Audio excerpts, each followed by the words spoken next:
चलिए आज और एक नए सेट की शुरुआत करते हैं।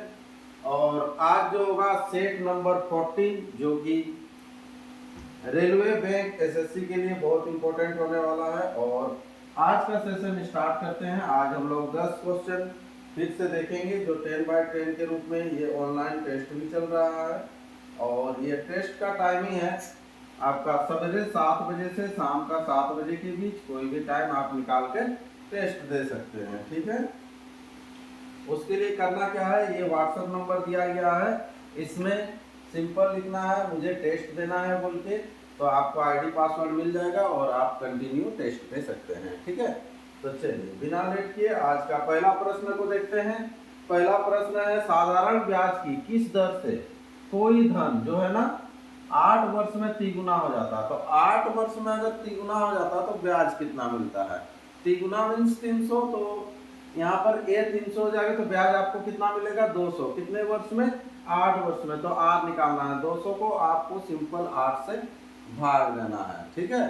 तो कितना हो जाएगा यहाँ 25 आंसर। 25 से 200 कैसे देखिए, इसको थोड़ा सा डीपली जाते हैं। लेट टी इक्वल टू हम लोग ले लेते हैं 100 पहले, ठीक है।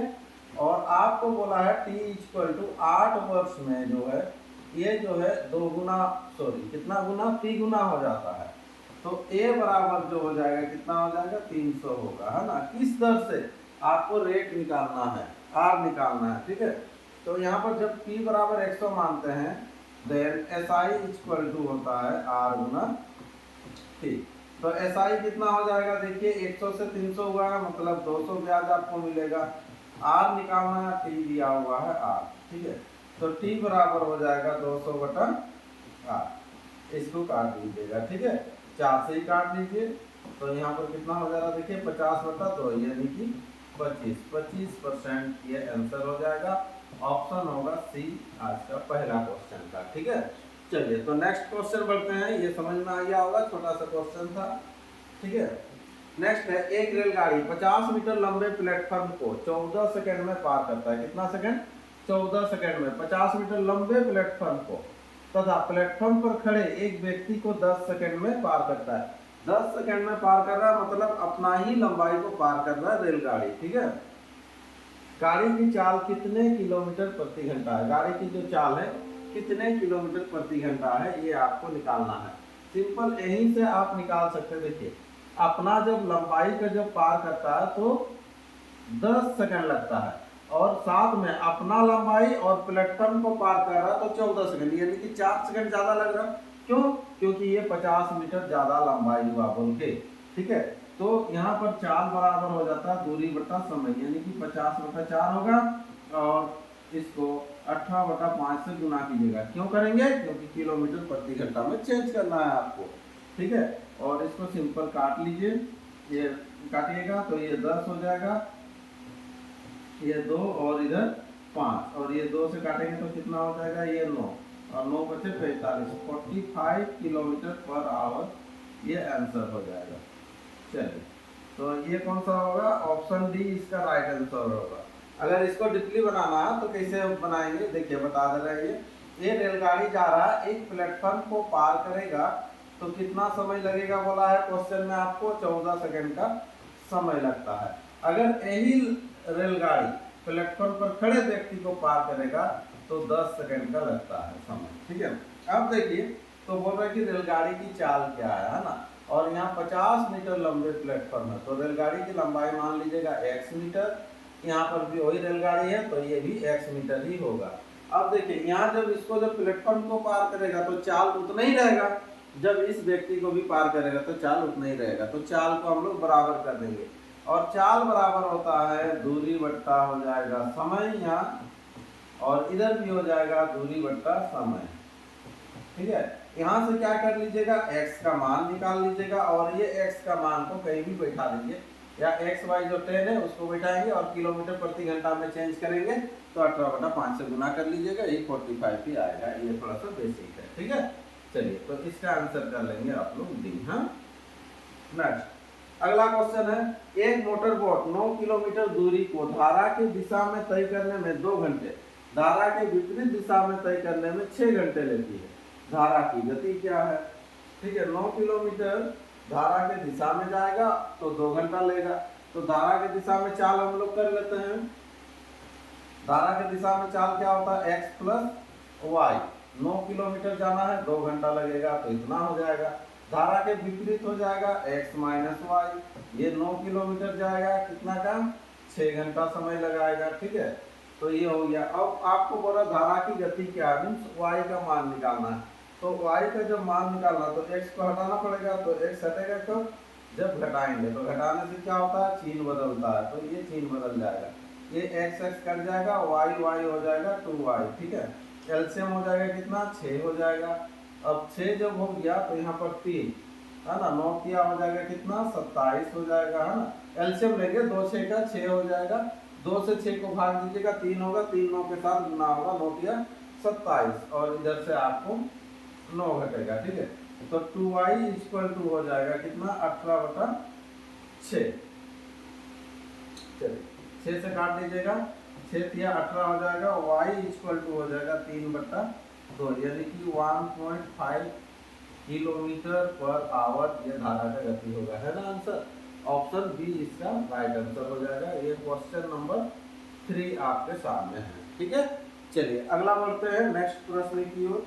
तो अगला प्रश्न क्या कहता है आपसे, देखिए ए और बी अलग अलग कार्य करते हुए किसी कार्य को क्रमशः इतना इतना दिनों में समाप्त कर सकते हैं, मतलब 9 और 15 दिनों में। यदि वे एक एक दिन बारी बारी से कार्य करें और ए कार्य को आरंभ करे तो कार्य कितने दिन में समाप्त होगा, यही है। चलिए बारी बारी से आपको काम करना है।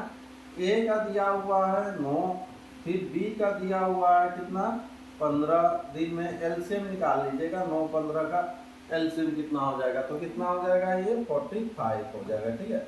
या 15 रखेंगे, 9 से जाएगा नहीं, 15 का डबल 30 रखिएगा, नहीं जाएगा तो ट्रिपल करेंगे, तो 9 बचे ये 45 हो जाएगा, और 15 या 45, दोनों का क्षमता भी निकल गया। अब बारी बारी से काम करेगा, टोटल काम कितना है, 45 है। तो सबसे पहले ए काम करेगा, उसके बाद फिर बी काम करेगा, फिर ए करेगा, फिर बी करेगा, ये कहानी चलता जाएगा, ठीक है। तो ए जब काम करेगा तो ए पहले कितना काम करेगा, देखिए ए का क्षमता है 5, 5 ही कर सकता है, फिर बी करेगा 3, फिर 5, फिर 3, इस तरह से चलते जाएगा। तो यहाँ पर 2-2 दिन का ले लीजिए एक साथ, 2-2 दिन का। तो 2-2 दिन का जैसे ही लेंगे तो यहाँ 8-8 करके होगा, देखिए ये 8-8 करके होगा, तो 2-2 दिन का एक साथ ले लेंगे। तो 45 को आप भाग दीजिएगा कितना से, 8 से, कितना से 8 से भाग दीजिए, क्योंकि 2-2 दिन का ले रहा है, ठीक है। 8 पच्चे होता है कितना, 40, 8 पच्चे 40। लेकिन जब 8 पच्चे 40 होगा तो 5 दिन नहीं होगा, यहाँ पर 10 दिन होगा, इसको ध्यान दीजिएगा। क्यों, क्योंकि हम लोग 2-2 दिन का लिए हैं, ठीक है। 8 पच्चे 40 बोल रहे हैं, लेकिन लिखेंगे 10 होगा। तो 40 होने से बचा कितना, 5 बचा। तो 5 बचा तो फिर कौन सा करेगा, ए करेगा, ए करेगा, तो फिर अगला दिन फिर और ये 5 कर देगा, तो और 1 दिन लगेगा, मतलब 10 + 11, तो 11 डेज में ये कंप्लीट हो जाएगा अगर बारी बारी से काम करेगा। तो ऑप्शन बी इसका राइट आंसर हो जाएगा, ये ऑप्शन दिया हुआ है। चलिए नेक्स्ट अगला, ये बारी बारी वाला बहुत ज्यादा आता है। राम ने अपनी मृत्यु के पश्चात अपनी संपत्ति का 1/3 भाग अपनी विधवा पत्नी के नाम छोड़ा, ठीक है। उसके बाद क्या बोला है, और शेष का बोला है, शेष का 1/3, फिर शेष का 3/5 भाग अपनी पुत्री के नाम छोड़ा, और शेष संपत्ति पुत्र को दी। यदि पुत्र को 64 है ना 6400 मिले तो राम की मूल संपत्ति कितनी थी, ठीक है। तो इसको मानेंगे, देखिए उसका मूल संपत्ति ऐसे मानिएगा कि 3/5, यानी कि 5 से और 3 से कटना चाहिए, तो उसका जो कुल संपत्ति मान लेंगे हम लोग 15 मानेंगे। कितना मानेंगे, 15। और ये टोटल का जो है 1/3 भाग अपना पत्नी को पहले देगा, तो 1/3 भाग, तो 15 का 1/3 भाग कितना हो जाएगा, 5 होगा, कितना होगा, 5 होगा ना। देखते हैं कितना होगा, 5। तो शेष कितना बचेगा, तो शेष बच जाएगा 10। ये 5 जो है दिया, किसको दिया, अपना पत्नी को, अपना पत्नी का नाम छोड़ाइए, ठीक है। चलिए फिर ये 10 बच गया, शेष बोला है, क्योंकि शेष का फिर 3/5, तो शेष का 3/5 निकाल लेंगे। तो 3/5 होने से कितना हो जाएगा, ये 6 होगा, कितना होगा, 6 होगा। 6 किसको दिया, ये पुत्री को दिया, है ना, ये 6 उत्तरी को दिया 10 का 3/5, 5 से काटिएगा 2, 2 तिया 6, ठीक है। अब यहाँ पर फिर शेष कितना बचा था, 4 बचा। कितना बचेगा, शेष 4 बचेगा। ये जो शेष बचता है वो किसके नाम से छोड़ता है, पुत्र के नाम से देता है, तो ये हो गया पुत्र का। और प्रश्न में दिया हुआ है कि पुत्र को जो है 6400 इतना रुपया मिलता है। तो यहाँ कितना मिला, 4 मिला, तो 4 के बराबर इतना, तो टोटल संपत्ति बोला, तो टोटल कितना माने थे हम लोग, 15, 15 के बराबर क्रॉस गुना करके निकाल लेंगे, ठीक है। चलिए, तो यहाँ 4 से काट लीजिएगा, ठीक है। यहाँ पर हो जाएगा 1600, ठीक है। और 16 15 को स्क्वायर कर लीजिए, 15 का स्क्वायर 225, 225 में आप क्या करेंगे और एक 15 जोड़ देंगे, ठीक है। ये 5 5 10 हो गया, और 3 इधर एक 4, 2 4 इधर 240 और इसके साथ 2 0, हाँ, तो 24,000 ये आंसर हो जाएगा। होगा आंसर ऑप्शन सी इसका राइट आंसर हो जाएगा। क्या होगा, सी इसका राइट आंसर हो जाएगा, ठीक है। देख लीजिए इस तरह से बनाना था। ये क्वेश्चन नंबर 5। नेक्स्ट अगला प्रश्न बढ़ते हैं हम लोग नेक्स्ट प्रश्न की ओर। क्या है, किसी परीक्षा में 8 विद्यार्थी द्वारा प्राप्त अंकों का औसत 51 है। 8 विद्यार्थी का औसत 51 है तथा अन्य 9 विद्यार्थियों का औसत अंक 68 है, 68 है। पूरे 17 विद्यार्थियों का प्राप्त अंक औसत क्या होगा, ठीक है। ये तो नॉर्मल आपको जोड़ना ही पड़ेगा। ये 8 का औसत 51 है, मतलब 8 गुना हो जाएगा 51, प्लस 9 का औसत कितना है, 68 है, तो पूरा 17 का औसत कितना होगा नहीं पता, तो x कर लेंगे, ठीक है। इसको आपको गुना ही करना होगा। चलिए, तो ये हो जाएगा 8 और 8 बचे 40 हो जाएगा, ठीक है। 8 9 यहाँ पर 72, 72 हो जाएगा। 9 6 54, 54 और 7 को जोड़ लीजिए, ठीक है। 51 है ना, सॉरी 61।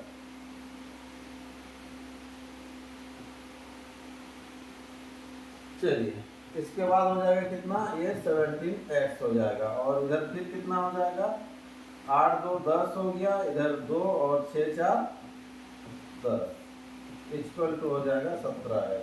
तो अब x इक्वल टू जो होगा 1020 बाई 17, 17 से भाग दे दीजिए, आपको ये शायद कटेगा नहीं तो पूरा पॉइंट में आएगा, है ना।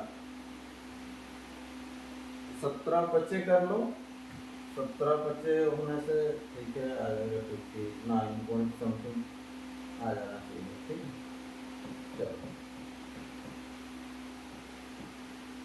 चलो 5 85, ठीक है।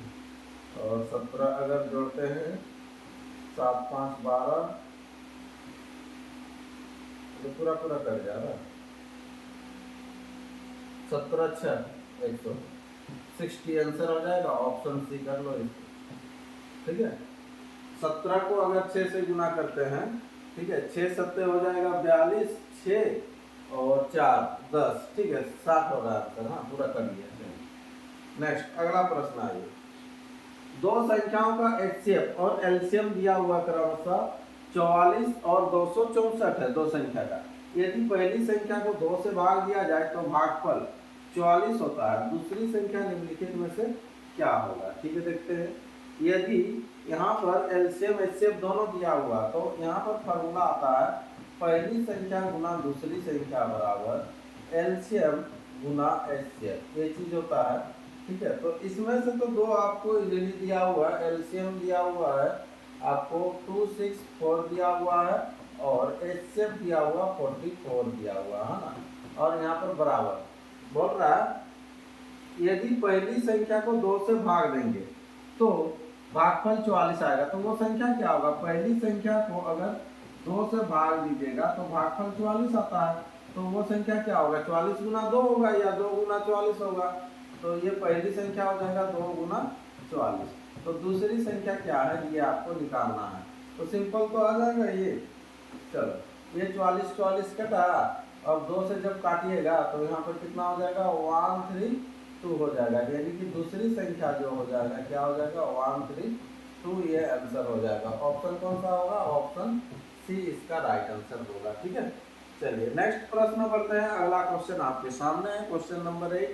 कोई धनराशि चक्रवृद्धि ब्याज से 15 वर्ष में दोगुनी हो जाती है। देखो ये स्टार्टिंग में इस टाइप का मिला था, 15 वर्ष में दोगुनी हो जाती है। यह राशि कितने वर्ष में 8 गुनी हो जाएगी, है ना। चक्रवृद्धि ब्याज पर बोल रहा है, 15 वर्ष में दोगुनी हो जाता है। देखो P पहले कुछ भी मान लीजिए, चलो P1 ले लो। अगर 15 साल तक आप जमा करेंगे तो 2 गुना हो जाएगा। 15 वर्ष में कितना हो जाएगा, ये 2 गुना हो जाएगा, ठीक है। फिर अगला जो 15 वर्ष होगा फिर 2 गुना हो जाएगा, तो ये हो जाएगा 4 हो जाएगा। फिर जब अगला जो 15 वर्ष होगा तो कितना हो जाएगा, फिर ये फिर 2 गुना हो जाएगा, तो 8 हो जाएगा। तो ये 1 का 8 गुना हो जाएगा। कितना साल लगा, 15 या 45, 45 ईयर्स ये आपका आंसर होगा, ठीक है। ये तो चक्रवृद्धि ब्याज में इतना जल्दी हो गया, ठीक है। इसे यही वाला अगर एसआई के आधार पर करते तो और साल लगता, बहुत साल लगता, ठीक है। यहाँ पर 15 वर्ष में 2 गुना हो जाता, मतलब 100 ब्याज पाने के लिए आपको लग गया कितना, 15 साल। तो 8 गुना है तो 700 ब्याज करने के लिए 15 सत्ते, ठीक है। यानी कि 7 × 35 और इधर हो जाएगा 7 × 10, 105 साल लगता है एसआई में, यही चीज है, ठीक है। चलिए नेक्स्ट बढ़ते हैं। अगला क्वेश्चन, 3 रुपया में 7 संतरे की दर से संतरे खरीदे जाते हैं। प्रति 100 संतरे किस दर से बेचे कि 33% का लाभ होगा, ठीक है। देखते हैं, 3 रुपया में 7 संतरे की दर से खरीदते हैं, ठीक है। तो रुपया को हमेशा ऊपर लिखा जाता है। 3 रुपया में 7 संतरा खरीदा, प्रति 100 संतरे, है ना। प्रति 100 संतरे जो बेचिएगा आप, 100 संतरा जो बेचेंगे, कितना रुपया करके बेचेंगे नहीं मालूम, 100 रुपया करके बेचेंगे। 100 रुपया में 100 संतरा हम लोग बेचेंगे। किस दर से बेचेंगे पूछ रहा है कि 33% का लाभ होगा। अगर खरीदे रहेंगे 100 में तो बेचना पड़ेगा आपको 133 में, तब तो 33% का लाभ होगा। इसको क्रॉस गुना करेंगे, यहाँ पर होगा 100 गुना x बटा ये 100 इक्वल टू हो जाएगा 3/7 गुना 133, ठीक है। चलिए इसको आप काटते हैं हम लोग, यहाँ कटना चाहिए। ये 7 से 7 के 7 कर लीजिए और 7 गुना 63, ये चीज हो गया। ये 100 कटेगा, x बराबर, ठीक है, 9 या 27 और इधर हो जाएगा 3 और 2 5, 57 होगा। आंसर है 57, ऑप्शन डी इसको कर लीजिए, ठीक है। चलिए ये ऑप्शन डी हो जाएगा क्वेश्चन नंबर 9 का आंसर, ठीक है। चलिए नेक्स्ट बढ़ते हैं। अगला क्वेश्चन है आपके सामने, क्वेश्चन नंबर 10। 2 पाइप ए और बी एक टंक को क्रमशः इतना इतना मिनट में भर सकते हैं। दोनों पाइप एक साथ खोल दिए जाए तो टैंक को भरने में कितना समय लगेगा। पाइप टंकी का नॉर्मल सा क्वेश्चन है। 20-30 का एलसीएम ले लीजिएगा, 7 हो जाएगा, ठीक है। और इधर 3 2 5 12 मिनट ये आंसर कर लेना है। इसको कैसे देखो थोड़ा सा समझ जाइए। ए बी, ए कितना देर में भरता है, 20 मिनट में। बी कितना देर में, 30 मिनट में। दोनों भरने वाला ही है। एलसीएम ले लीजिएगा 7, ये टंकी का क्षमता हो जाएगा 20 दिया और इधर हो जाएगा 2, दोनों मिलके दोनों का क्षमता ऐड हो जाएगा। 5 गुना कर लीजिएगा, ए प्लस बी इक्वल टू हो जाएगा 60। ये 5 से काट दीजिएगा, ए प्लस बी इक्वल टू हो जाएगा 60/5, यानी कि ये 12 मिनट ये आंसर होगा। ऑप्शन बी इसका राइट आंसर होगा, ठीक है। चलिए तो इस तरह से ये सेट कंप्लीट हो गया और ये 10 प्रश्न को थोड़ा सा रिवीजन कर लीजिए। जिनका जहाँ गलत हुआ है उनको देख लीजिए और जिसका 10 में से 10 आ रहा तो उसके लिए बहुत सुंदर, बहुत अच्छी की बात है। चलिए तो नेक्स्ट और एक सेट के साथ हम लोग मिलेंगे, ठीक है। तब तक आप लोग टेस्ट देते रहिए, प्रैक्टिस करते रहिए।